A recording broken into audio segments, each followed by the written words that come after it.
Critical Role have just revealed their brand new fantasy heartbreaker RPG, and predictably the internets are not impressed, and even news articles have been released from major gaming outlets accusing Critical Role of having stolen from Wizards of the Coast, which is a pretty wild accusation, but is there truth to it? Does this run deeper than the evil in the hearts of men? Well, to find out, we need to talk about Critical Role. So it has been widely and loudly speculated, at least since the OGL scandal, that after a long, fruitful relationship with Dungeons & Dragons, Critical Role are now abandoning the system and setting in favor of their very own proprietary RPG going forward. The game that has been christened on the internet as the Dungeons & Dragons killer, the one that will be a dagger in the wizard's heart. What you say? Okay, actually, that pun doesn't really work if you haven't heard the name of their RPG. Their RPG is called Daggerheart. I think I had to say that, otherwise the joke just doesn't land. Oh, that you only meant well. Subscribe to the channel for more amazing comedy like this. Anyway, Daggerheart. The word strikes fear into the hearts of Hasbro execs, so you know it's gotta be good. Well, hold your horses, because Daggerheart was just revealed at Gen Con, we now know how it works, and the internet has responded with a lot of hate and criticism. Oh, never change, internet. Now, I didn't originally start this channel as a means for me to jump in front of bullets aimed directly at Matt Mercer in the vain hope that one day he'll notice that when I take off my glasses, I'm actually being played by Mary Elizabeth Winstead. It's a reference to 2000s era comedies. They don't really do it anymore.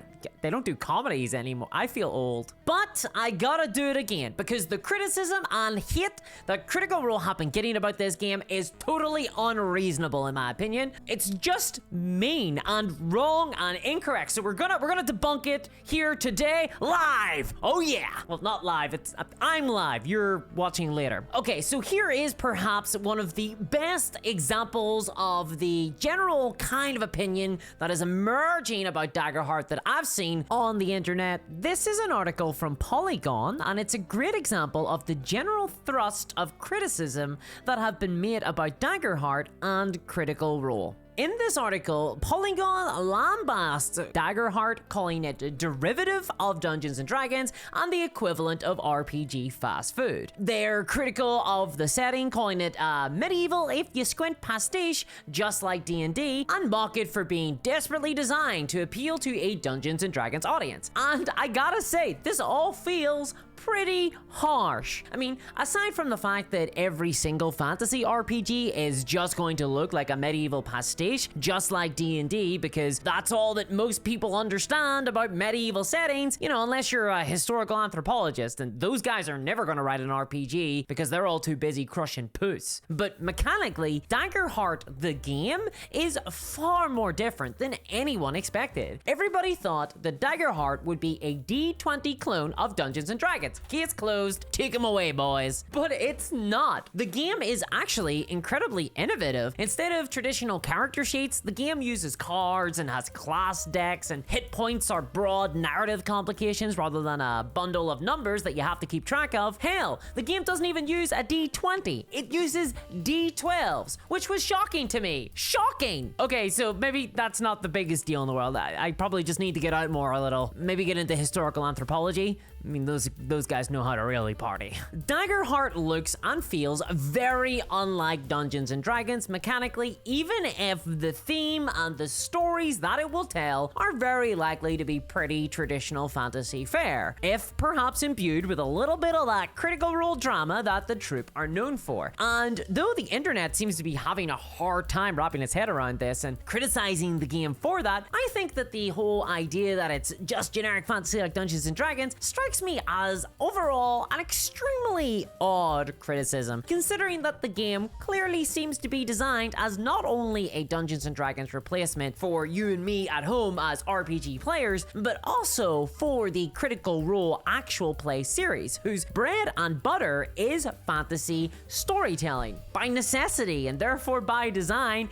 Daggerheart needs to be a heroic fantasy game just like D&D. I mean, what did people expect? it would have been truly surprising to me if the new game was a Twin Peaks horror setting and the next season of Vox Machina was suddenly set in a sleepy North American town where we watch the players discuss the meaning of obscure philosophical belief systems while trying to solve a bizarre and supernatural murder and drinking some damn fine coffee. That probably would have had viewers scratching their heads, to be honest. A fantasy game filled with drama? Probably not so much. Daggerheart is not the game where Critical Role are being particularly original in terms of setting, and that's fine. Not every game needs to be a wholly original experience with a totally different setting. If you want something from Critical Role that's a bit different from D&D, then I feel like Candela Obscura is the place for that already. I mean, that game already exists. Critical Role are in a very unique position in that they have a whole audience of critters, people who are fans of Critical Role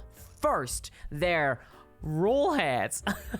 You can keep that one. And Dungeons and Dragons second. But nevertheless, a not insubstantial portion of Critical Role's success is undoubtedly the fact that they're playing D&D and they attract a D&D audience. They changed their game from Pathfinder to Dungeons and Dragons when they first started streaming for a reason. I mean, sure, it would be cool to see more non-fantasy settings in the RPG market, but it's an understatement to say that moving from anything but D&D is a massive risk for a company like Critical Role. To give you an idea of just how popular fantasy is for the Critical Role audience, I've been looking into the viewer numbers for Critical Role, and what I found was pretty insightful, terrifying for anyone who's a fan of sci-fi. So mainline Critical Role episodes can hit almost 1 million views, which is, you know, patently mad. However, secondary campaigns like Candela Obscura, with their own vibes and their own different unusual settings, usually hit closer to around 150k views. Now that's still a lot of views, obviously, but it's nothing on almost 1 million. Now there's obviously a lot of complicating factors for the variance in these, but it's clear, looking at those numbers, that the majority of Critical Role viewers are interested in a particular style of setting. Heroic,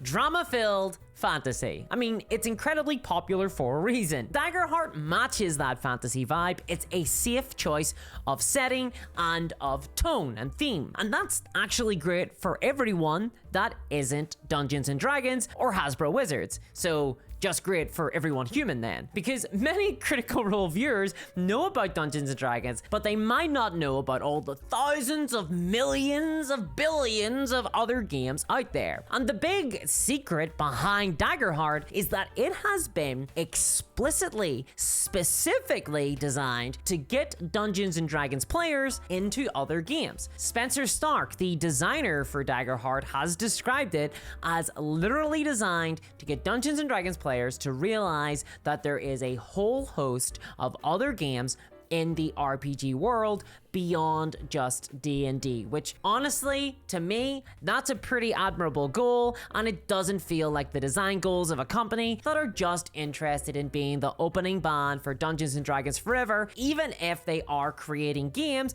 that hit a similar niche. I think it's therefore very good that Daggerheart cultivates a familiar fantasy vibe that is reminiscent of Dungeons and Dragons. The fact of the matter is that such a setting will help convert viewers and players who watch Critical Role from the Vox Machina D&D campaigns to whatever Daggerheart one they will inevitably create. And if you want to hear more about those big D&D Beyond leaks that I mentioned earlier, then check out this video here. Now, please subscribe to my Patreon, because seriously, people, I am going to get demonetized any day now. It's only a matter of time before YouTube catches one of my Epstein jokes. You gotta help me. Plus, you get to hang out with me and a friendly community. This week, my patrons and I are role-playing as pirates in Booty Bay, yahar! So, you know, you can't possibly miss that one. And a huge thanks to my patrons, especially Crypto Kev, Mistress RB Novany, and Travis Hunter. Really appreciate you guys, and I'll catch y'all next time. Bye-bye.